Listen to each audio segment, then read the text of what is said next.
Alrighty, we're about to start our next session.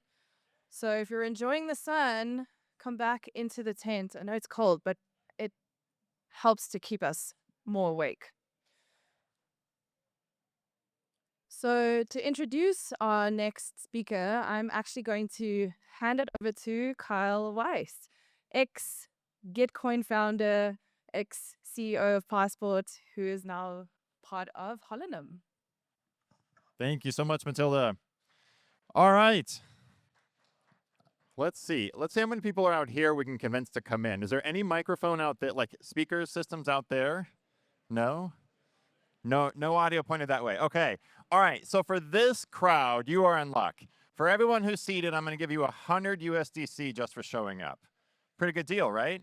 All you got to do is DM me your wallet address with your photo ID so I can KYC you and maybe your blood type just so I can confirm with your firstborn or your parents you are who you actually say you are.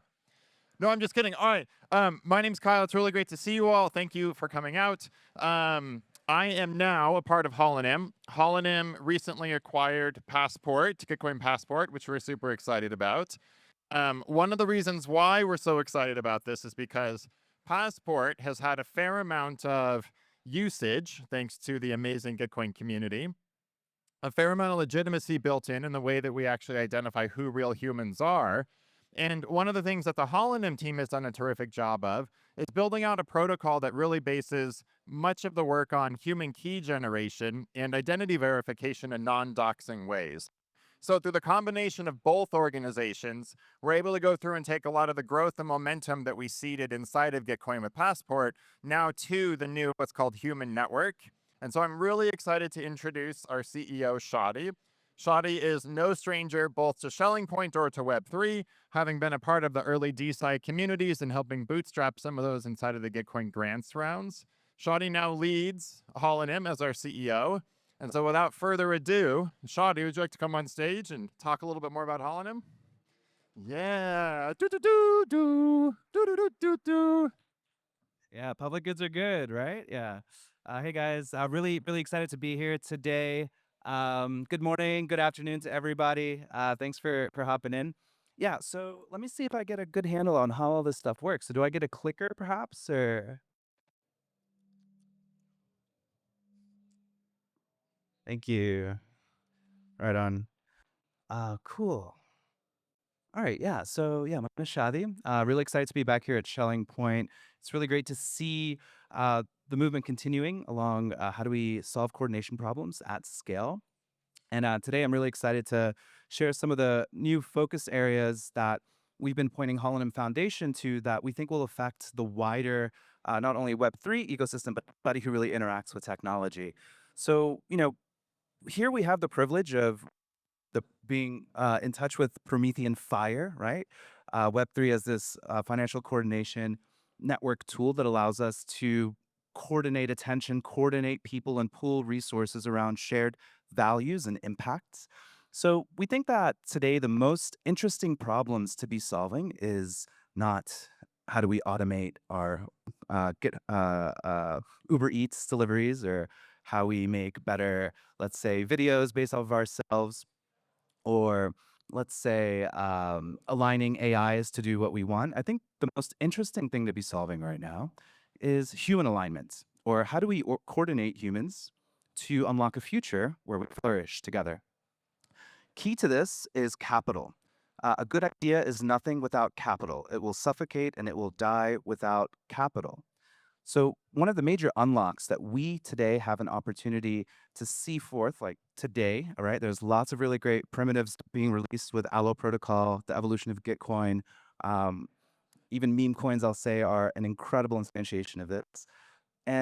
But for capital to really do its job effectively, to not be kind of, you say, usurped or rerouted with and pervert perhaps the original intention of how that capital should be allocated, we need better identity primitives. So what kind of identity primitives do we need? Well, I think for starters, we need to be able to give people keys that are theirs and theirs only, that are recoverable, that are private, that are secure. And on top of those keys, we can do things like prove attributes on identity, such as personhood, or for example, geographical area, or relationship with some impact-based outcome that's derived from a rich public open source reputation. So this is where we're really focusing what we're building at Holonym, uh, specifically a decentralized network called the Human Network.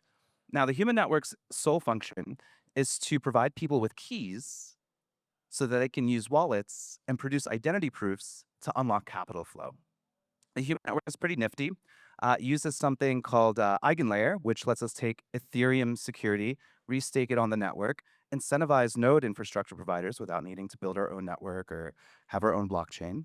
Um, and it takes human data, like what you know, what you have, what you are, like biometrics, like say a web account or perhaps a hardware key that you keep in your wallet or some combination of those, and allows you to derive that key and pretty much solves crypto onboarding.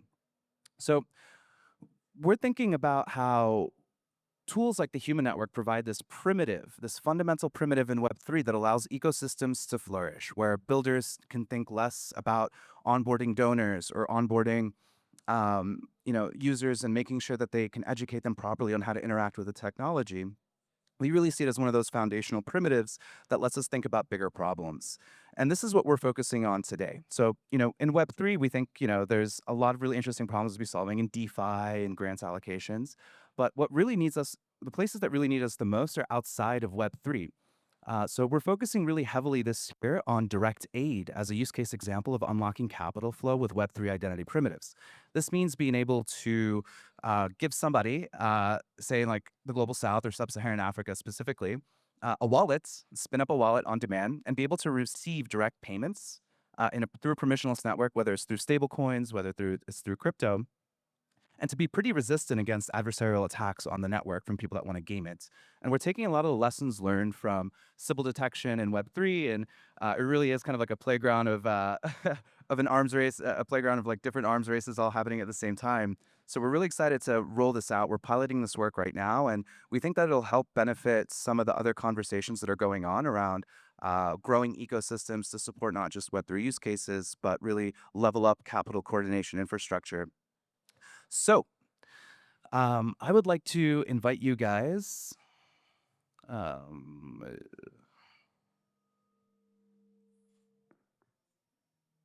can I get a next slide, please?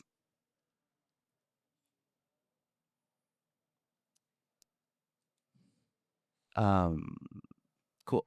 Thank you. Yes. So if this sort of stuff gets you amped up, really jazzed up, thinking, hey, I want to take the best of crypto and apply it to real world impacts, we invite you to join a covenant for humanistic technology, where we will be putting out a co-participatory framework where you can basically help us decide what sort of commitments are important for bringing builders together and seeding ecosystems that allow us to, for example, embed natural rights into the technology that we use. So this means, for example, taking things like personhood, privacy, security, access to capital, right, which unlocks prosperity, and embedding those into decentralized networks. This is something we're focusing a lot of effort and attention into, and it's part of the roadmap to network launch that we'll be having later this year. So we invite you guys to take a look, specifically those that are working as builders, activists. You don't need to have a tech background to participate. All you need to do is scan this QR code, and you can view the manifestation workshop kit, which is basically our attempt of using witchcraft and occult magic of intention and yeah, let's not go too crazy there. But yes, to be able to organize shared intentions and really bring forth this future. So there you'll find the covenant, a working draft of that, which you can read, check out. You can fork it, and there's some principles in there we'd love to get feedback from. You'll also see a gallery of some commissioned artwork from some really stellar artists. A few more will be coming that really depicts the future that we want to see with humanistic technology. And especially if you're in the area of defensive accelerationism or DAC, we would love to have you guys contribute. We'll be propping up these workshops along as satellite events around DAC events for over the next couple months. And we see a lot of synergies in how we can think about human coordination, along with protecting against some of the existential risks of accelerationism. And that's a whole other 10-minute talk. So come find me afterwards. Our team is here if you have any questions about what this means or how you can get involved or contribute. We have Ashley over here in the back. Maria's floating around. She's got beautiful purple hair. There she is. And let's see who else is here. Lucien and Daniel, homies. Jeremy's over here too. So yeah, just come find us afterwards. We're happy to talk to you guys and how we can activate technology, right? That really takes forward some of the primitives we're building and puts them to use. So thank you very much for your time today, guys. Have a great rest of your day. Bye-bye. Wow, thank you so much. What an inspiring way to look at the future of identity.